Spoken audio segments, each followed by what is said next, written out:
Have you ever felt that no matter how much effort you put into life, peace and blessings just don't seem to stay? Sometimes the reason isn't your work, your prayers, or even your luck. It's what's inside your home. Mufti Menk often reminds us that our surroundings affect our spiritual and emotional well-being. There are certain items that may look harmless or ordinary, yet they silently attract poverty, negative energy, and even evil beings. In this video, we'll uncover 6 things you should never keep in your home. Items that can block barakah, disturb your peace, and invite spiritual harm. Each one has a deep reason behind it, rooted in Islamic wisdom and everyday experience. So, stay with me till the end, because understanding these hidden dangers could be the key to bringing true blessings, harmony, and divine protection back into your home. 1. Broken or damaged items. In Islam, cleanliness, order, and beauty are signs of faith. A home filled with broken or damaged items, such as cracked mirrors, chipped plates, or broken furniture, can silently affect the spiritual and emotional atmosphere of the household. Mufti Menk often reminds us that the condition of our surroundings reflects the condition of our hearts. When we neglect repairing or removing such things, it shows a lack of care and gratitude for the blessings Allah has given us. Broken objects carry negative symbolism. They represent stagnation and loss rather than growth and barakah. Many scholars mention that living among damaged items can invite negative energy and even discourage angels from entering, as angels love purity and order. It is better to fix or discard these items and keep your home in a state that welcomes positivity and blessings. A clean, well-kept space encourages peace, productivity, and spiritual well-being. 2. Unnecessary old shoes or clothes. Islam encourages moderation, cleanliness, and generosity. Holding on to piles of old clothes or shoes that are no longer worn goes against this principle. When we keep unnecessary items, they not only occupy physical space, but also create spiritual and emotional clutter. Mufti Menk often emphasizes that excessive attachment to material possessions reflects a lack of gratitude and detachment from worldly desires. If something is no longer useful, it's better to give it to someone in need, rather than letting it collect dust in your home.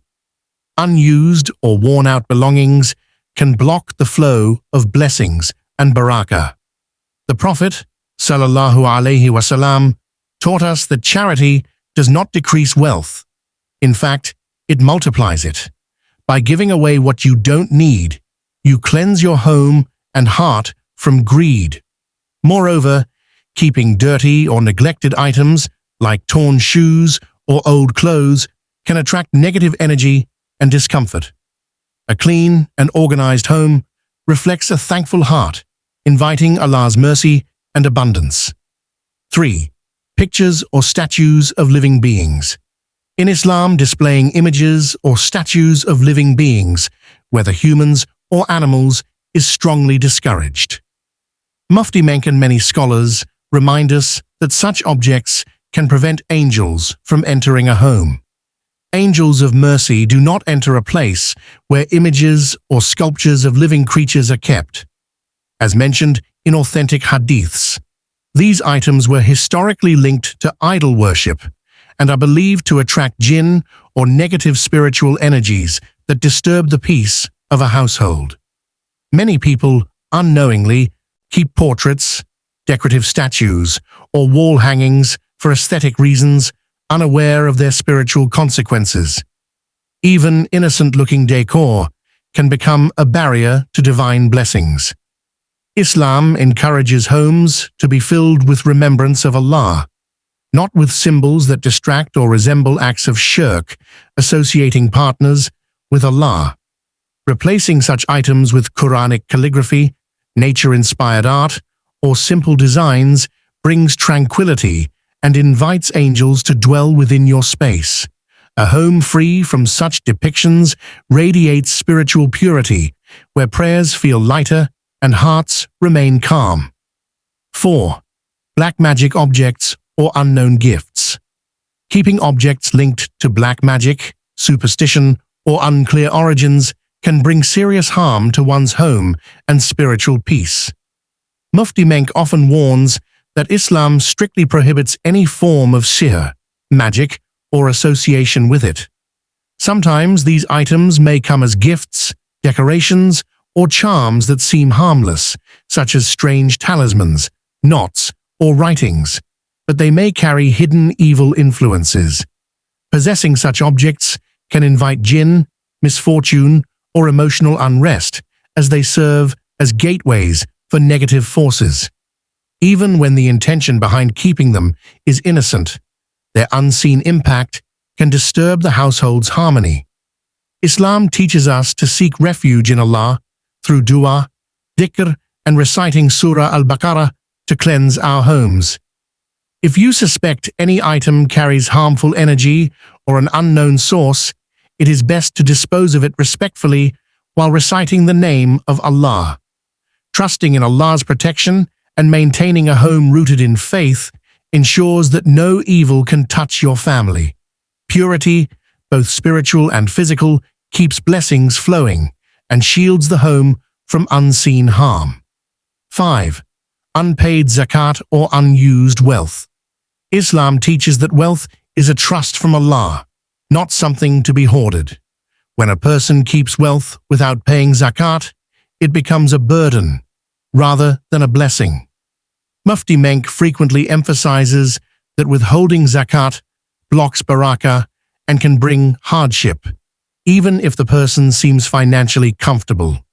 This is because zakat purifies one's income and heart from greed, ensuring that wealth benefits others as well. Keeping money, gold, or assets unused and untouched for years can spiritually darken the home. It's a silent test of generosity. Will we share from what Allah gave us, or will we let it gather dust? Islam encourages circulation of wealth through charity, trade, and helping the needy. When wealth is used for good, it multiplies. When it's withheld, it loses its blessing. A home where zakat is regularly given becomes a home surrounded by divine mercy, contentment, and abundance. Remember, true richness is not in possessions, but in gratitude and giving. 6. Music instruments or haram symbols. Islam guides believers to create environments that nurture remembrance of Allah and spiritual peace. Keeping musical instruments or items that symbolize sinful or haram activities can disrupt that sacred balance. Mufti Menk often reminds that the sounds and symbols surrounding us influence our hearts. When they promote worldly desires or indecency, they distance us from spirituality. Instruments associated with entertainment that distracts from prayer and reflection can gradually weaken one's connection with Allah. Similarly, displaying symbols linked to immorality, arrogance, or disbelief, such as certain pop culture emblems, occult designs, or objects glorifying rebellion, can unknowingly invite negative energies into the home. These items may seem harmless or decorative, but they carry meanings that oppose Islamic values. A believer's home should radiate purity, calm, and decor, not echoes of distraction. Replacing such things with Quranic verses, Islamic art, or peaceful decor transforms the home into a place where hearts feel light and focused on faith. When our surroundings reflect remembrance, our souls find peace, and our homes become centers of tranquility and divine blessings. Alhamdulillah. Now you know the 6 items that can unknowingly block blessings and attract negative energy into your home. Remember, a pure heart and a clean home invite Allah's mercy and protection. Start today. Remove anything that displeases Allah and replace it with dhikr, Quran, and gratitude. If you found this video helpful, Don't forget to like, share, and subscribe to Internal Deen for more Islamic reminders. Comment below this beautiful prayer. Ya Allah, fill my home with your light, mercy, and barakah. May Allah bless your home with peace, purity, and endless happiness. Ameen.